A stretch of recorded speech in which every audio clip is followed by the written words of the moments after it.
Friends, நம்ம video பார்க்குறவங்க like பண்ணுங்கள், ஷேர் பண்ணுங்கள், கமெண்ட் பண்ணுங்கள். மறக்காமல் சப்ஸ்கிரைப் பண்ணிடுங்க. வாழைப்பூ தான் அது மாதிரி ட்ரை பண்ணி பாருங்கள். வாழைப்பூவில் இருக்க நடுத்தண்டு எடுத்துகிட்டு கீழே ஒன்று தொப்புள்னு இருக்கும், அதையும் எடுத்துடுங்க. அது தொப்புள் எடுத்தாலும் எடுக்கலாம், எடுக்காமலே விட்டுடலாம். வாங்க கட் பண்ணிடலாம். குட்டி குட்டியாக கட் பண்ணிக்கோங்க. அட்லீஸ்ட் வாரத்தில் ஒரு நாளாச்சும் இந்தமாரி ட்ரை பண்ணி சாப்பிட்டு பாருங்கள், உடம்புக்கு நல்லது.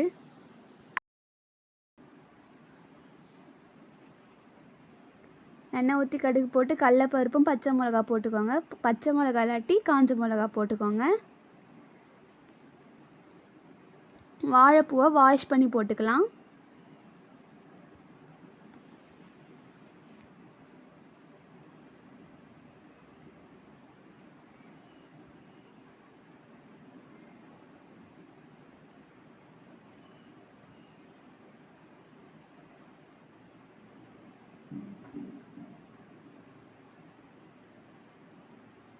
லைட்டாக மஞ்சத்தூள் யூஸ் பண்ணிக்கோங்க.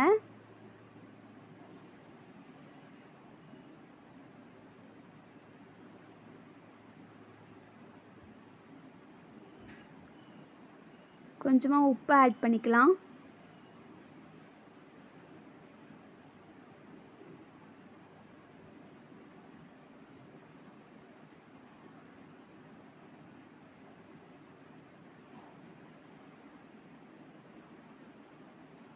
லைட்டாக கொஞ்சமாக தண்ணி ஊற்றிக்கோங்க.